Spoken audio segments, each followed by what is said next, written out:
We talked about this a few weeks ago, about Venezuela. They had a bunch of gold in the Bank of England, stored in the UK, and it's been confiscated. Of course. Because imperialists loot and pillage and sanction and freeze all kinds of assets and revenue they can in order to effectuate regime change, just like we're doing in Syria, Iran, and of course Venezuela. So this is a wonderful article from the Grayzone, and they talked in detail about this, about the latest stunt to try and starve off Venezuela. So Trump used looted Venezuelan public money to build a border wall with Mexico. Where's that wall, by the way? I don't see much of it, do we? It's almost as if Trump is full of shit. So Ben Norton wrote this magnificent piece, and look at this, man. An estimated $24 billion of Venezuelan public money has been looted, and the Trump administration has used at least $601 million of it to construct a militarized wall on the U.S.-Mexico border. Okay, so since the U.S. initiated a coup attempt against Venezuela's elected leftist government in January 2019, up to $24 billion worth of Venezuelan public assets have been seized by foreign countries, primarily by Washington and members of the EU. Because, remember, the EU are the United States lapdogs, including the UK. Okay? So, during his 2016 presidential campaign, Trump insisted countless times that he would make Mexico pay to build a gargantuan wall covering all of the roughly 2,000 miles of its northern border. Yeah, I remember that. And then the president told him to go fuck himself. Unable to force the country to fund his $18 billion pet project, which has already cost an estimated $30 million per mile in southern Texas, Trump has turned to other questionable sources of financing. Univision reviewed U.S. congressional records and court documents and found that the Trump administration tapped into $601 million of the Treasury Department's forfeiture fund to supplement the wall construction. The Trump corruption scandal has been almost entirely ignored by mainstream corporate media. Univision buried its own scoop deep in a report that advanced the talking points of Venezuela's U.S.-backed right-wing opposition and referred to the elected government of President Nicolás Maduro as a, quote, widely repudiated regime.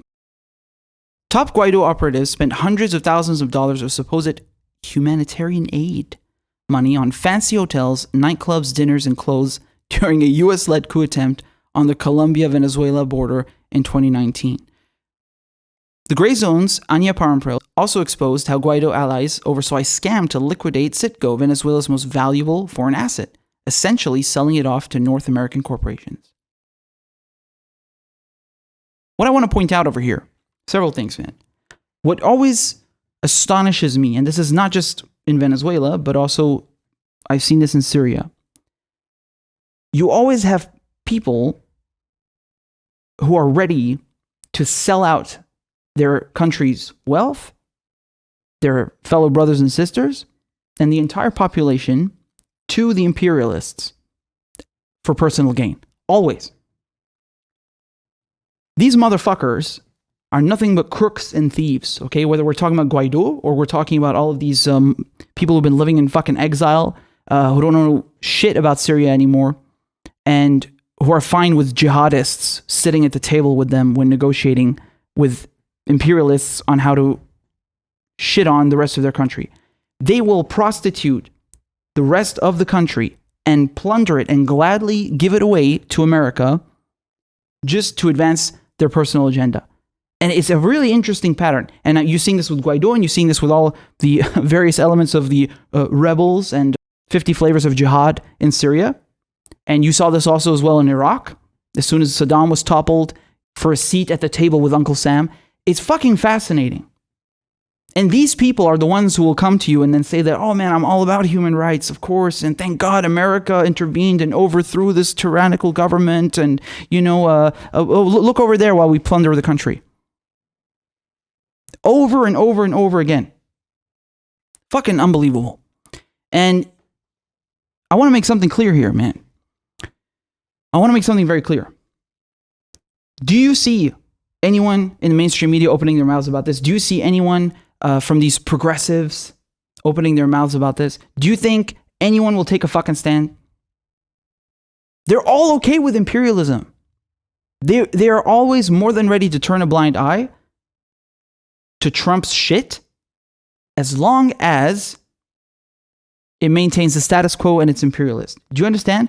Just like when, Rachel Maddow, she'll whine about Russiagate and this fucking fairy tale nonsense, but she won't actually question why the fuck the US is in Afghanistan to begin with, right? She won't attack Trump on that. He kept the wars in all the other countries going.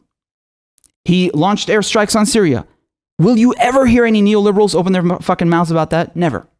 They will never attack Trump on shit that actually means something. They will never attack him on stealing Venezuela's gold, Venezuela's wealth, and giving it away to a bunch of right-wing fascists. Never.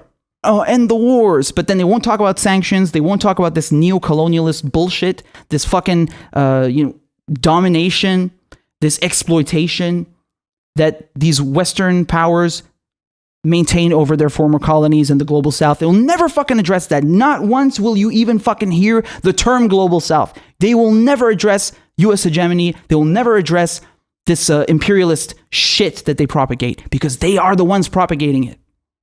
By refusing to take a stance, they are okaying this bullshit. Okay? Fucking disgusting. And here we go back to what I mentioned at the start about the UK, who are also complicit because they're the lapdogs of the US.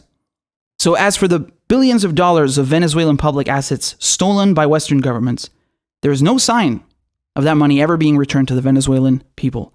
In his new book, quote, The Room Where It Happened, unquote, former Trump administration National Security Advisor John Bolton, who is a disgusting war hawk, boasted that the UK government was delighted to cooperate on steps they could take to assist in Washington's coup efforts. For example, freezing Venezuelan gold deposits in the Bank of England so the regime could not sell the gold to keep itself going. The Bank of England still holds approximately $1 billion of gold that it stole from the Venezuelan government and has refused to give it back. Iran sent 5 oil tankers to Venezuela, right? Because Venezuela sits on the largest oil deposit in the world, but because they're under sanctions, they're under siege effectively. You have a naval blockade on both sides. You have U.S. troops on the Colombian border. You have fucking Silver Corps trying to do failed, Bay of Piglets attempts on them. They don't have the infrastructure and the money and the resources to refine that oil. So Iran helped them out, right? Iran helped them out. And one of the ways that they were compensated by Venezuela, the trade that they made, right? These are two sovereign countries making a trade. None of your fucking business. Move along. Remember Pompeo was getting so mad? One of the ways that Venezuela paid for it was with gold, right? I mean, they're sitting on black gold, tons of it, but they can't refine it, so they needed Iran's help.